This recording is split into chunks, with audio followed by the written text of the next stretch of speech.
Kullul mu'min yadkhulunal jannah illa man aba, kata Rasulullah SAW. Wa man ya'ba ya Rasulullah?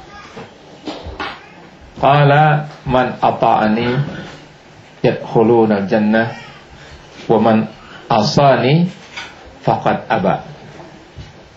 Setiap orang beriman itu akan masuk surga, kata Rasulullah, kecuali yang gak mau. Siapa yang gak mau itu ya Rasulullah? Kata sahabat, ya siapa yang taat kepadaku, itu dia masuk surga.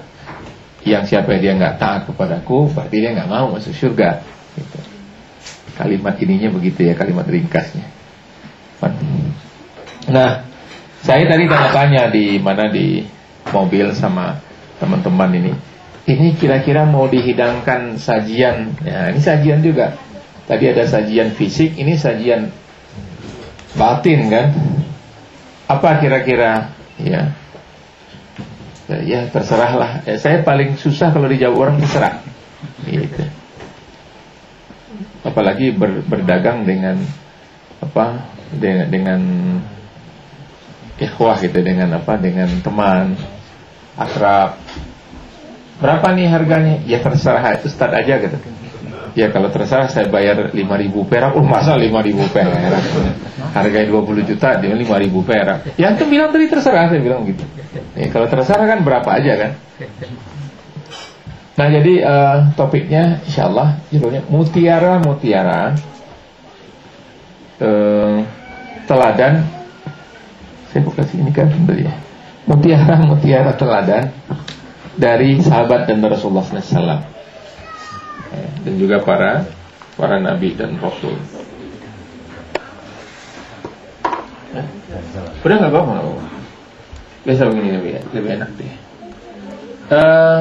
Bapak dan ibu sekalian, tadi saya bacakan di awal itu surat At-Taubah namanya.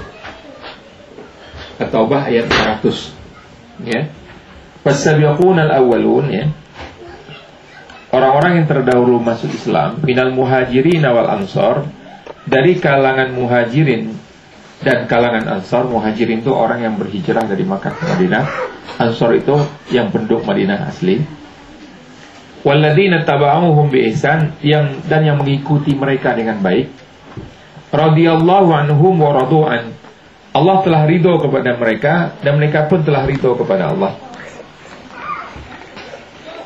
Apa bedanya ridho dengan cinta? Ya, udah pernah dikaji barangkali ya? Masa belum? Hah? Kan kalau cintanya begini, Mang Asep,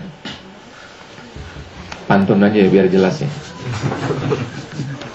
Kalau bukan setetes tinta, takkan kugubah sebaik puisi. Kalau bukan karena cinta, takkan hadir aku di sini. Dicintai.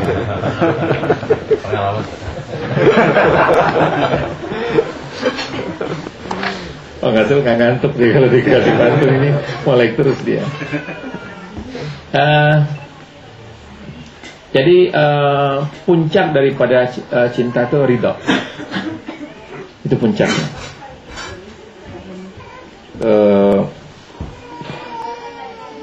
Kita juga ridho kepada anak misalnya.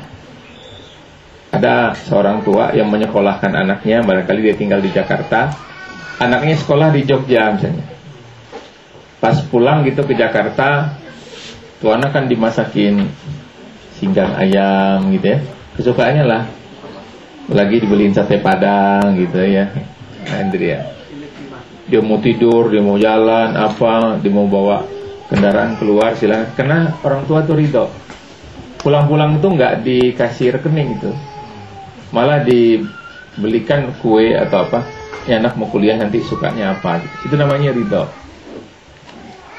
Nah, mahabbah, bercinta saja itu perlu pentahapan. Nah, mungkin kita sampai di luar ketemu orang, kita katakan aku cinta padamu.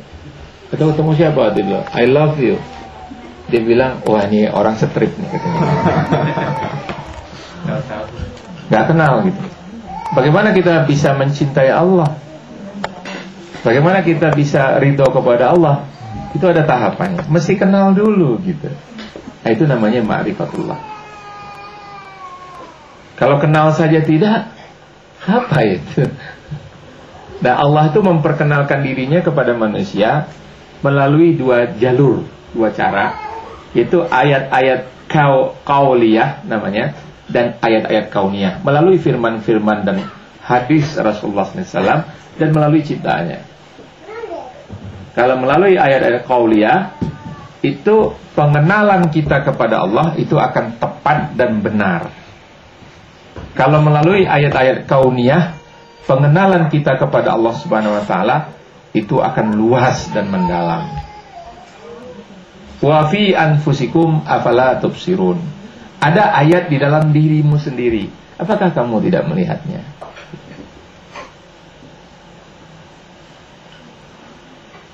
Gigi kita saja ini kan disuplai makanan ya. Kalau kita makan tuh apa aja ya? Makan apa? Ngasih daun, segala daun masuk ya. Kita nggak distribusi maunya kita kan. Tapi Allah membuat satu proses distribusi. Ya kan? Ini ke zat tanduk ke rambut, ya kan? Zat apa? Kapurnya ke gigi, ke kaki. Nggak ditukar tuh sama Allah gitu. Yang untuk ke paha misalnya, itu ke paha nggak, untuk ke paha itu misalnya makanannya dikasih ke hidung. Bisa-bisa hidungnya segede paha.